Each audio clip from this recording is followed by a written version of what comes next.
नमस्कार, स्वागत है आप सभी का। मैं हूं आपके साथ कुमार कुणाल धीरज। आप देख रहे हैं मुद्दा और आज मुद्दा में बातचीत करेंगे उत्तर प्रदेश के कानून व्यवस्था की। यूपी के कानून व्यवस्था पर आमने सामने की वार छिड़ गई है। यूपी में योगी सरकार के 8 साल पूरे हो गए हैं। इस मौके पर सरकार ने रिपोर्ट कार्ड पेश किया है जिसमें सरकार की उपलब्धियां गिनाई गई हैं। योगी सरकार के मुताबिक उत्तर प्रदेश में बीते 8 सालों में प्रदेश की कानून व्यवस्था बेहतर हुई है। यूपी सरकार की ओर से जघन्य अपराध से जुड़ी रिपोर्ट जारी की गई है। रिपोर्ट में बताया गया है कि 2017 से अब तक यूपी में डकैती, लूट, हत्या, अपहरण और रेप जैसे जघन्य अपराधों के मामलों में 85% की कमी आई है। इस बीच उत्तर प्रदेश के प्रयागराज के छावनी क्षेत्र में स्थित अपने सरकारी आवास पर शनिवार सुबह भारतीय वायुसेना के एक सिविल इंजीनियर की गोली मारकर हत्या कर दी गई।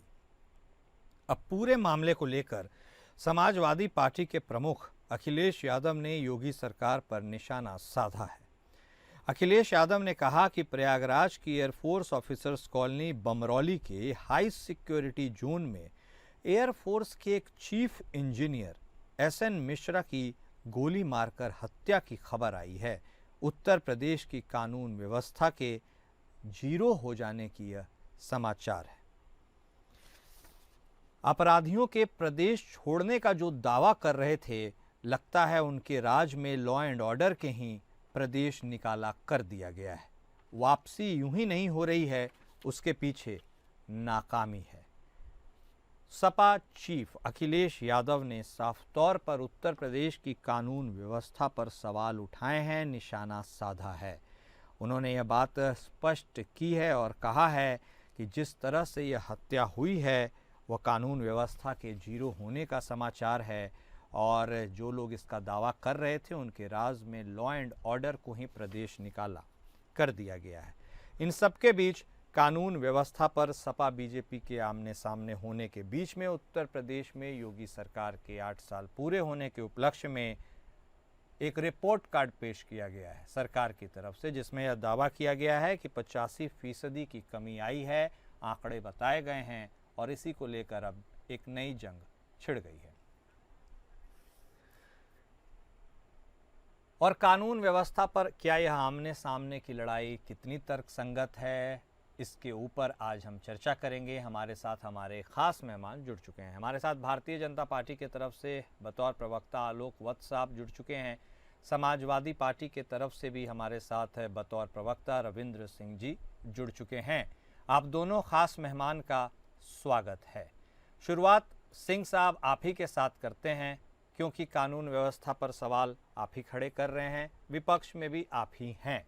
ऐसे में आपको लगता है कि उत्तर प्रदेश की योगी सरकार ने जो 8 साल का यह रिपोर्ट कार्ड पेश किया है, जिसमें कानून व्यवस्था को सुचारू रूप से चलाने की बात तो कही गई है, यह भी कहा गया है कि अपराध के ऊपर काफ़ी नकेल कसी गई है, 85% की उसमें गिरावट आई है, तकरीबन अरबों रुपए की संपत्ति दर्ज की गई है, कई मुकदमे दर्ज किए गए हैं और यह बात स्पष्ट की गई है कि देखिए कानून व्यवस्था कितनी बेहतर है। और इसी बीच ये खबर आती है एक एयरफोर्स के चीफ इंजीनियर की हत्या कर दी जाती है उनके सरकारी आवास पर।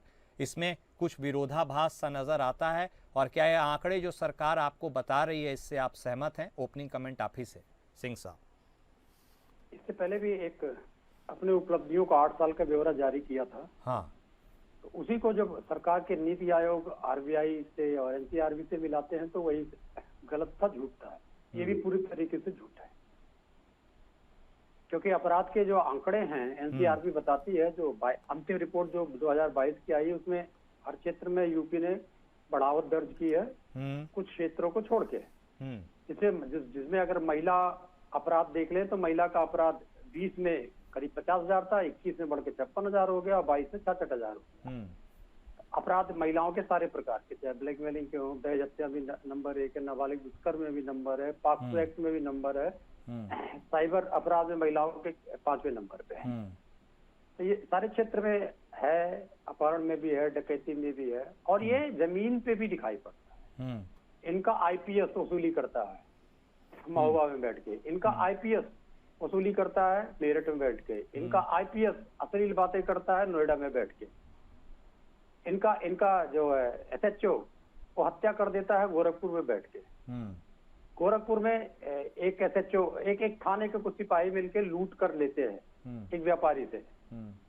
तो ये जमीनी स्तर पे जो अपराध बढ़े हैं वो तो दिखाई पड़ रहे हैं रोजमर्रा। हम लोग अपने वेबसाइट पे, अपने ट्विटर लिंक पे भी डालते हैं और फेसबुक पे भी डालते हैं। तो अपराध तो चारों तरफ बढ़े हैं। झूठे आंकड़े देने से क्या फायदा होगा? जो बमरौली का उदाहरण आपने दिया ही दिया।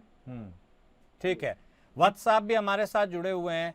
वत्स साहब देखिए, आंकड़े पेश किए गए हैं यह बताने के लिए कि कानून व्यवस्था कितना बेहतर है। हालांकि इसमें एक विरोधाभास की ओर इशारा खुद रविंद्र सिंह साहब भी कर रहे हैं समाजवादी पार्टी की तरफ से कि भाई एनसीआरबी भी तो आंकड़ा देती है, उसके आंकड़े कुछ और कहते हैं, आपके रिपोर्ट कार्ड के आंकड़े कुछ और कहते हैं, और उसके साथ जो घटनाएं घट रही हैं वो कुछ और कहते हैं। आखिर इस पूरे तालमेल को कैसे आम जनमानस अपने मन में बैठाए और कैसे वह यकीन दिलाए कि उत्तर प्रदेश में सब कुछ चाक चौबंद है और बेहतर है? वत्स साहब। देखिए कुणाल जी, सबसे बड़ी बात है कि रविंद्र जी को लगता है व्यवस्था है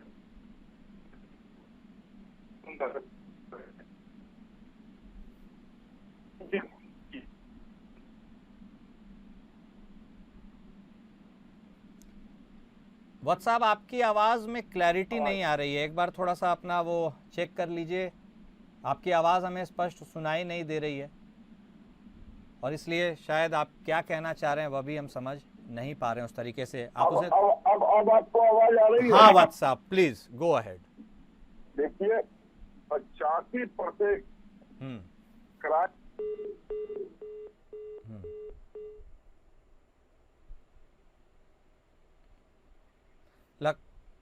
लगता है संपर्क टूट गया है। एक बार उन चीज़ों को दुरुस्त करने की भी ज़रूरत है। तब तक एक बार फिर रुख करते हैं रविंद्र सिंह साहब आप ही का। देखिए, आप भी एनसीआरबी के आंकड़ों को कोट करते हैं, तो फिर ये रिपोर्ट कार्ड जो पेश किया जाता है सरकार, उत्तर प्रदेश सरकार की तरफ से, दोनों सरकारी आंकड़े हैं। सरकारी आंकड़ों में तालमेल की कमी किस ओर इशारा करती है? कितना सीरियस यह मैटर है? और जिस तरह से यह बात की जा रही है कि भाई हमने क्रमवार तरीके से काफ़ी हद तक उत्तर प्रदेश सरकार ने अपनी बात कह रही है कि हमने अपराध पर अंकुश लगाया है और माफियाओं जिससे उत्तर प्रदेश की डरती थी उस पर नकेल कसा है, या क्या अपने आप में एक जो विरोधाभास की ओर आप इशारा कर रहे हैं, इसके औचित्य के बारे में भी थोड़ा समझा दीजिए। फिर ये रिपोर्ट कार्ड क्या है सर? कुणाल जी, जो एनसीआरबी के आंकड़े हैं, हाँ, वो बेस करते हैं कि जो थाने में अपराध दर्ज होता है जी, तो जैसे ही उसको लिख के मतलब कंप्यूटर पे हम कर देते हैं एफआईआर दर्ज, वो सीसीटीएन एक प्रक्रिया उसके माध्यम से एनसीआरबी में चला जाता है। तो वही एनसीआरबी आंकड़े दे देती है। वो अपने पास से कुछ भी, उसके पास कोई रिसोर्सेज नहीं है कि पता करे। जबकि स्पष्ट मेरे ऊपर जानलेवा हमला हुआ था, मैं थाने में गया करने के लिए, तो वहाँ का जो हेड मुहर्रिर कहता है कि हमारे वहाँ आदेश है, हम मुकदमा नहीं दर्ज करेंगे। इसके बाद भी इतने मुकदमे दर्ज हो रहे हैं। तो एनसीआरबी के आंकड़े को ही आप बता दीजिए जनता को। अब मैं एक चीज बात कर रहा हूँ सरकार के पक्ष की, मान लीजिए सरकार हर मोर्चे पे सफल नहीं होती। तो जिन मोर्चे पे आप सफल नहीं है उसको जनता को बरगलाइए मत, झूठ तो मत बोलिए। जैसे इन्होंने कहा कि हम बहुत सफल हैं और बहुत विकास हो गया, दो आंकड़े बता देते हैं उत्तर प्रदेश में कि नहीं सफल है और नहीं विकास है, सबसे बड़ा कर्जदार प्रदेश हो गया है और प्रति व्यक्ति आय सबसे कम है। ये हमारी रिपोर्ट नहीं है, तो नीति आयोग की रिपोर्ट है। ठीक है, तो कम से कम सही बोलना चाहिए जनता से। जनता से जब सही बोलेंगे तो सरकार का विश्वास बढ़ेगा। जिस प्रकार से लगातार झूठे आंकड़े पेश करके एक भ्रम फैलाया जा रहा है, उसे इसका विश्वास यही घट रहा है। ठीक है, वत्स साहब हमारे साथ दोबारा जुड़ गए। वत्स साहब, आप कुछ कह रहे थे, जरूर उस बात को कंटिन्यू कीजिए। और एक बात यह भी बता दीजिएगा कि देखिए, जिस ओर इशारा किया जा रहा है साफ तौर पर आंकड़ों का यह खेल है, तो आंकड़ों के खेल में कौन पास कौन फेल है यह भी बता दीजिए। NCRB versus state report card, और यदि आंकड़ों की ही माने तो नीति आयोग को लेकर के भी सिंह साहब सवाल पूछ रहे हैं कि भाई प्रति व्यक्ति आय के मामले में कहाँ गया, कर्ज के मामले में कहाँ गया, उन आंकड़ों को भी सार्वजनिक करिए, बताइए। वत्स साहब, ओवर टू यू। देखिए, एक चीज बता दें कुणाल जी जी, कि आज की डेट में ये वो उत्तर प्रदेश नहीं है जो मुलायम सिंह और अखिलेश यादव के समय उत्तर प्रदेश हुआ करता था। यहाँ की प्यार जो है वो बता रही है शांति का प्यार है। यहाँ जो वातावरण है वो माहौल है वो शांति पूरी तरीके से कानून व्यवस्था, जो लचर कानून व्यवस्था थी, जो अपराधी प्रवृत्ति के लोगों का तांडव होता था जी, वो अब सुनने को नहीं मिल रहा है। और जो कुछ भी सुनने को मिल रहा है तो समाजवादी पार्टी के नेताओं द्वारा या अयोध्या में एक 12 साल की लड़की को अपहरण कर और उसको गर्भवती कर देना, और उसके बाद एक उस जगह का नाम मैं भूल रहा हूँ, एक यादव इनके थे जो समाजवादी के लीडर, उनको उनके बारे में अखिलेश यादव ने कहा कि इनका डीएनए टेस्ट कराइए। झूठ बोल रहे हैं भाजपा वाले और ये पुलिस वाले। उसका परिणाम क्या हुआ? परिणाम हुआ कि डीएनए टेस्ट में वो पाए गए कि हाँ यही व्यक्ति है। उसके बाद इसकी सीसीटीवी गुम हो गई। तो ऐसे बहुत से अपराध इन्होंने किए, कुकृत्य किए, जिसको इन्होंने पूरी तरीके से छिपा लिया, ढक लिया और माफियाओं का राज कायम करवा दिया। इनका काफिला चलता था, याद है एक एसपी को अतीक अहमद ने 6 घंटे के अंदर ट्रांसफर करा दिया। और आज भी समाज में अगर कोई समाजवादी पार्टी का झंडा लगाकर गाड़ी पर चलता है तो लोगों के अंदर ये धारणा होती है गुंडे बवाली जा रहे हैं। सबने पिस्तौल टांग रखी है और अगर छोटी सी रोड पे कोई हल्की सी झड़प हो गई तो गोली चला देने का काम करते हैं। अब वो सब इतिहास की बातें हो गई है। अब ऐसा जो करेगा उसको ऐसी सजा भुगतनी पड़ेगी कि उसके 3 पुश्त याद करें। लेकिन वत्स साहब, इस बीच इन उपलब्धियों के बीच एक यह भी बात सामने आई कि देखिए प्रयागराज की घटना है, एयरफोर्स की एक कॉलोनी है, हाई सिक्योरिटी जोन है और वहां पर एक सिविल इंजीनियर, चीफ इंजीनियर बताए जा रहे हैं मिश्रा साहब, उनकी गोली मारकर हत्या कर दी जाती है। इतनी सेफ्टी सिक्योरिटी वाले एरिया में भी ऐसा होता है तो लोग सवाल पूछते हैं। जी बोलिए सर। अभी हाल में भारत के अंदर 2 घटनाएं हुई हैं जो मेरे लिए भी कौतूहल का विषय है और आपके लिए भी होगा और जनता के लिए भी होगा। एक तो वो दिल्ली में जो जस्टिस वर्मा के यहाँ जो 15 करोड़ रुपए प्राप्त किए गए जी, जो बोरों में भर के लाया गया था। भाई किसी भी जज के यहाँ किसी आम आदमी की एंट्री तो इम्पॉसिबल है। और वो 15 बोरा कैसे चला गया अंदर, ये अभी तक रहस्य बना हुआ है। और दूसरा ये जो हाई सिक्योरिटी जोन जो मिलिट्री का एरिया होता है, सच मानिए कुणाल साहब, उसको देख के ही भयभीत हो जाते हैं। हाँ, कोई जनरल आदमी तो जहाँ ही सोच ही नहीं सकता है।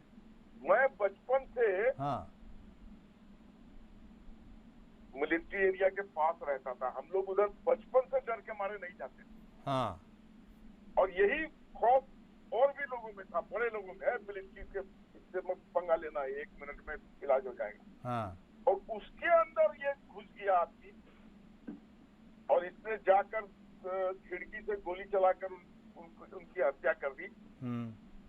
ये मेरे लिए भी बहुत कौतूहल का विषय है। कैसे ये तो सिक्योरिटी जो मिलिट्री की सिक्योरिटी होती है, नेवी की या एयरफोर्स की सिक्योरिटी होती है, ये उनसे भयंकर चूक हुई।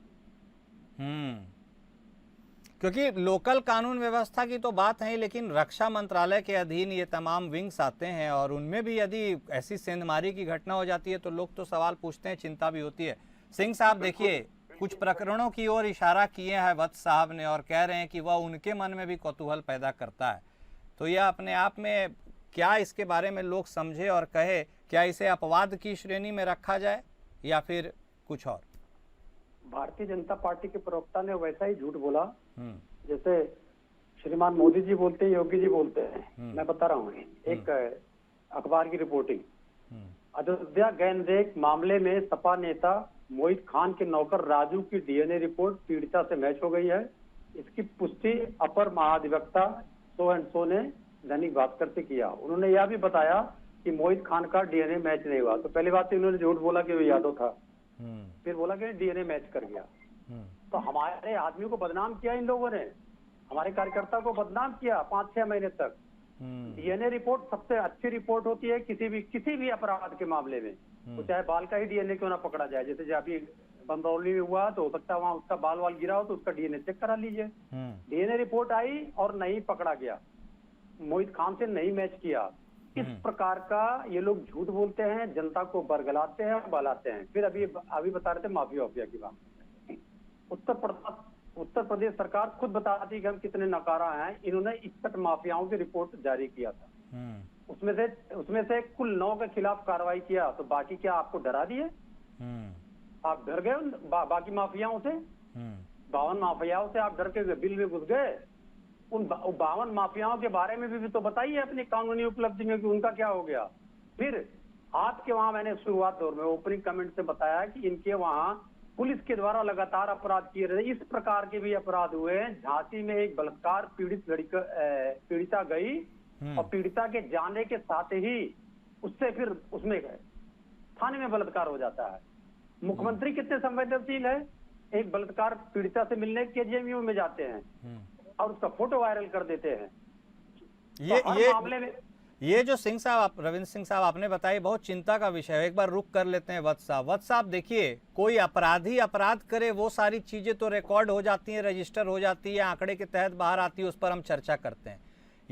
लेकिन रक्षा करने वाला ही यदि भक्षक बन जाए, इशारा पुलिस वालों के तरफ साफ साफ है, उनके रिकॉर्ड को कौन दर्ज करता है? उनका रिकॉर्ड तो अननोटिस्ड चला जाता है। और ऐसे में वह जो क्राइम हो रहे हैं, उन क्राइम के ऊपर अंकुश कैसे और कौन लगाएगा? वत्स साहब देखिए, रविंद्र जी जिस बात का जिक्र कर रहे हैं, हाँ, वो एक थाने का एसोसिएशन था जहाँ एक पीड़िता गई थी और उसने उसके साथ बलात्कार किया। हाँ, ये सही बात है, लेकिन उस पर तुरंत संज्ञान में आया, उस पर त्वरित कार्रवाई करके उसको हिरासत में ले लिया गया।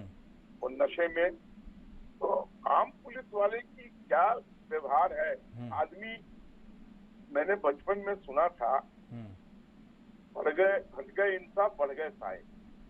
आज समाज का स्तर कितना गिर गया है राहुल जी, क्या ये हमसे आपसे छिपा है?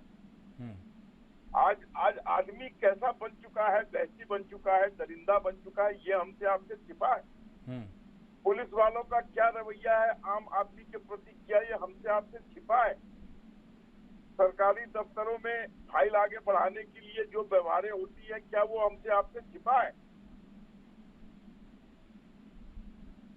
तो वत्स साहब, फिर ये जिम्मेदारी किसी न किसी को, तो चाहे सरकार में कोई भी रहे, चलिए कभी कांग्रेस रहती है, कभी सपा रहती है, कभी बीजेपी रहती है, अन्य पार्टी भी रहती है, किसी को तो ये जिम्मेदारी उठानी होगी, या पूरा सिस्टम खराब है ये बोल करके चुपचाप? देखिए, हाँ, मैं आपके प्रेस्टीजियस चैनल पर इस बात को कबूलता हूँ, हाँ, कि किसी भी दल या नेता के द्वारा इस चीज को समाप्त नहीं किया जा सकता। जब तक जनता जागरूक होके इसके प्रति प्रतिरोध नहीं पैदा करेगी, तब तक ये चीजें वर्षों से चली आ रही हैं और चलती चली जा रही है। दोषारोपण हम एक दूसरे पर करके अपना अपना पल्ला झाड़ लेते हैं। मैं बताने की कोशिश करता हूं कि मेरे से साफ कोई नहीं है, रविंद्र जी बताने की कोशिश करते हैं कि इनसे साफ कोई नहीं है, लेकिन जो कालापन समाज में है क्यों का क्यों बरकरार है। हाँ, ये तो हाँ, हम लोगों को आगे आना होगा, इन चीजों के प्रति कुर्बानियां देनी होगी, तभी जाके इस मामले की से निजात हो सकता है, अथवा हम बद से बदतर होते चले जा रहे हैं। ठीक है रविंद्र सिंह साहब, देखिए वत्स साहब भी काफी सेंसिटिव मुद्दों पर बोल रहे थे, बेबाकी से बोला उन्होंने, लेकिन यह भी गौर करने वाली बात है, सरकार किसी की भी रहती है, यदि नौकरशाही की ओर ही बात कर ली जाए, पुलिस विभाग के ऊपर बात करी जाए, मान लीजिए एग्जाम्पल पुलिस विभाग ही लेते हैं, कुछ चीजें जो वो गलत करते हैं वो रिकॉर्ड हो जाती है, पब्लिक डोमेन में आ जाती है, एक्शन हो जाती है, लेकिन कई बार तो ऐसी चीजें होती है जिनको कोई रिकॉर्ड नहीं कर पाता है, वो बाहर नहीं निकल पाती हैं और अत्याचार की आवाज वहीं दब कर रह जाती है, वो इंसान या पुलिस वाला या प्रशासनिक अधिकारी वहीं जमा रह जाता है। इस पूरे दलदल से लोग कैसे निकलें, कौन निकालेगा, जिस ओर बात कर रहे हैं वत्स साहब, भी गंभीर मुद्दा है सर। देखिए, ये मैं उनकी हिम्मत को दाद दूंगा कि उन्होंने ऐसी प्रकार की बातें किया, बधाई के पात्र हैं।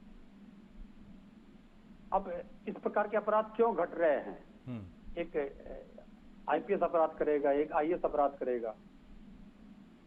वो आईएएस जो योगी जी के साथ रोज उठता बैठता है वो अपराध करेगा। फिर जब उसके खिलाफ रिपोर्ट दर्ज कराई जाएगी तो उसको पता लगेगा कि 20,000 करोड़ रुपए मिल गए। तो इस प्रकार का अपराध हमेशा संरक्षण के कारण घटित होता है, किसी प्रकार का हो। दूसरा जो वर्तमान कारण है, जो सीरियस ऑफेंसेस भी जो हो रहे हैं, उसमें बेरोजगारी और बेलगाम इंटरनेट, इन दोनों पे कोई उपाय नहीं बताया। मोदी जी ने कहा था कि हम इंटरनेट से जो अश्लील वेबसाइट से हटाएंगे, तो अश्लील वेबसाइट हटाना तो दूर हो गया, हमारी फेसबुक को ही अश्लील बना दिया। और फेसबुक अब हम अपने बच्चे के सामने नहीं खोल सकते। तो इस प्रकार की जब संरक्षण प्राप्त किया है ये जो हमारी इंटरनेट साइट्स हैं, तो बहुत सारे अपराध यहाँ से आए हैं। चोरी, डकैती, इस प्रकार के अपराध इंटरनेट से आते हैं। और बेरोजगारी एक बड़ा मुद्दा है। अगर रोजगार मिलेगा तो आदमी, चलिए उसकी जरूरत 20,000 है, तब भी 10,000 मिलेगा तो अपराध करने से भगेगा।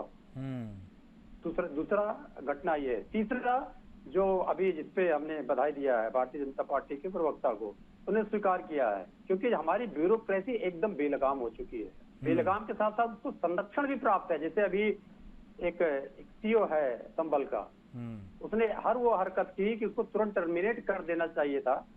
जो पुलिस सर्विसेज के लॉ हैं, जो हमारे वहाँ जॉब्स के लॉ हैं गवर्नमेंट के, उसको टर्मिनेट कर देना चाहिए था। और वहाँ के एसपी ने उसको कहा भी, इस बात को कबूला कि बिना पूछे हमसे मीडिया में अब कोई नहीं जाएगा। लेकिन उसके 2 दिन बाद ही एक कॉन्क्लेव में मुख्यमंत्री कह देते नहीं, कोई बात नहीं, तो पहलवान बोल गया। जब इस प्रकार का संरक्षण मिलेगा तो अपराध बढ़ेगा। अपराध हमेशा संरक्षण पे बढ़ता है, अगर संरक्षण नहीं मिलेगा तो अपराध नहीं बढ़ेगा। मुख्यमंत्री जी को इस चीजों से हर हालत में बचना चाहिए। कोई वर्ग अपराध कर रहा है तो उसको संरक्षित न किया जाए, दंडित किया जाना चाहिए। और जब तक ये आंकड़े नहीं घटेंगे तब तक आप झूठे आंकड़े प्रोड्यूस करके उसको छुपा नहीं सकते। नहीं, ठीक कह रहे हैं सिंह साहब। देखिए, इसमें कलेक्टिवली सोचने की भी जरूरत है। वत्स साहब, एक क्लोजिंग कमेंट आपसे भी लेंगे। आपको लगता है कि कानून जितने धड़ाधड़ बना दिए जाते हैं, बहुत सारे कानून बनते हैं, क्या इस ओर एक कानून इस तरफ भी बनना चाहिए या उसका मुंह मोड़ना चाहिए कि जो बेलगाम अफसरशाही है, नौकरशाही है, पुलिस विभाग का अत्याचार है, उसको भी तो रेजिस्ट करने के लिए एक कानून बने, सर्वसम्मति से पास हो, और जिसके अधीन में वो लोग भी आए जो अत्याचार करके बच के निकल जाते हैं। देखिए राहुल जी, सबके लिए कानून बना हुआ है। मैं एक रजिस्ट्री ऑफिस में गया अभी कुछ दिन पहले, वहां पर महात्मा गांधी की तस्वीर लगी थी और नीचे लिखा था, घूस लेना अपराध है, घूस लेने वालों की शिकायत इस नंबर पर की। और ठीक उसी के नीचे कुर्सी लगा के वो आदमी घूस ले रहा है। गांधी जी भी देखते होंगे तो क्या सोचते होंगे? आप समझ गए मेरी बात जी। और कमोबेश ये हालत पूरे देश में है, कहीं ज्यादा हो सकती है, कहीं कम हो सकती है। तो मैंने कहा ना कि कानून सबके लिए है। किस कानून में लिखा हुआ है कि आईएएस घूस ले तो ठीक है? सब कानून बना हुआ है कि अपराध है ये। लेकिन वो पुरानी कहावत है ना कि बहेलिया आएगा दाना फेंकेगा, दाना मत चुगना, फंस जाओगे जेल में। ये बोलते हुए सब दाना चुग गई और सबको पकड़ लिया बहेलिए ने। तो जब तक मैंने कहा कि समाज के लोग, समाज के प्रणेता लोग सड़कों पर आके इसके लिए नहीं गुहार करेंगे, नहीं समाज को जागृत करेंगे, जब तक एक बड़ा आसान काम है, किसी नेता को चुन लीजिए और कहिए कि भाई तू, मेरे पास तो सारे व्यवधान है, सारे व्यसन मैं करूंगा, और तू धनवंतरी बन के एक ऐसा गोली ला दे कि मेरी सारे रोग दूर हो जाए। That is impossible. 1947 से 2025 में हम आ चुके हैं। ठीक कह रहे हैं। चीजें बढ़ती चली गई हैं, लेकिन और कुछ नहीं हुआ है। ठीक। मैं आप दोषारोपण, अभी ये दोषारोपण कर रहे थे, लगा रहे थे योगी आदित्यनाथ पर संरक्षण। क्या ये वही माहौल है जो, क्या हमने कोई अतीक अहमद को, मुख्तार अंसारी को, आजम खान पैदा होने दिया? तो मैं दोषारोपण में नहीं जाना चाहता हूँ। ठीक है। उसके बाद वही की वही नहीं जाएगी। Let us find a solution collectively. और उसी सॉल्यूशन की हर कोई चाहत भी रखता है। नहीं, बहुत शुक्रिया आप दोनों खास मेहमान का हमारे साथ जुड़ने के लिए, अपना वक्त देने के लिए। तो देखिए, बात उत्तर प्रदेश के 8 साल के ग्रोथ की हो रही थी, उसके रिकॉर्ड की हो रही थी, रिपोर्ट की हो रही थी, अपराध में कमी की हो रही थी, और बात घूमते घूमते आ गई इतनी दूर कि हर किसी को अब सोचने और समझने की ज़रूरत है कि आखिर उसे अमन, चैन और शांति के लिए चाहिए तो चाहिए क्या, और वह रास्ता कौन सा हो। मुद्दा में आज बस इतना ही। नमस्कार।